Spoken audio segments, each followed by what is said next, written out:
आदरणीय भक्तमान बाबुहरू, कुरा गरौँ कि अक्षय तृतीयाको बारेमा। हामी नेपाली समाजमा अक्षय तृतीयाको दिन सातु बाँड्ने, शरबत बाँड्ने परम्परा छ। भगवानले पनि मत्स्य महापुराणहरूमा पनि बताउनुहुन्छ, अक्षय तृतीयाको दिन गरेको फल अक्षय हुन्छ। अरू दिनभन्दा यो दिन गरिने धर्म कर्महरूको फल बढी हुन्छ।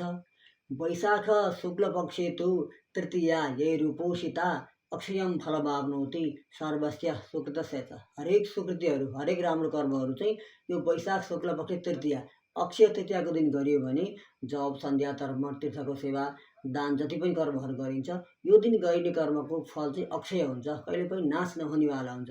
यसैले नेपाली समाजमा अक्षय तृतीयाको दिन चाहिँ शरबत बाँड्ने, सातु बाँड्ने परम्परा छ।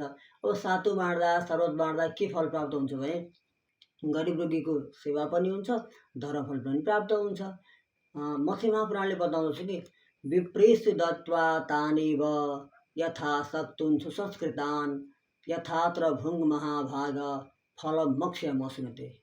यो अक्षय तृतीयाको दिन जसले सक्तुं भनेको सातु बाँड्दछ, जौको सातु अनि सखर मिसाएको पानी, शरबत पानी होइन, जसले बाँड्दछ भने गरिब रोगी दुखीलाई पनि बाँड्नु, ब्राह्मणलाई पनि बाँड्नु, सबैलाई बाँड्नु, यसरी शरबत खुवाउँदा अक्षय फल प्राप्त हुन्छ। वैशाख महिनामा अक्षय तृतीयाको दिन शरबत बाँड्दा, सातु बाँड्दा अति उत्तम फल प्राप्त हुने, अक्षय फल प्राप्त हुने, कहिले पनि नाश नहुने फल प्राप्त हुने कुराहरू हाम्रा मत्स्य पुराण जस्ता ग्रन्थहरूले बताउँदछन्। ओम तत्सत्।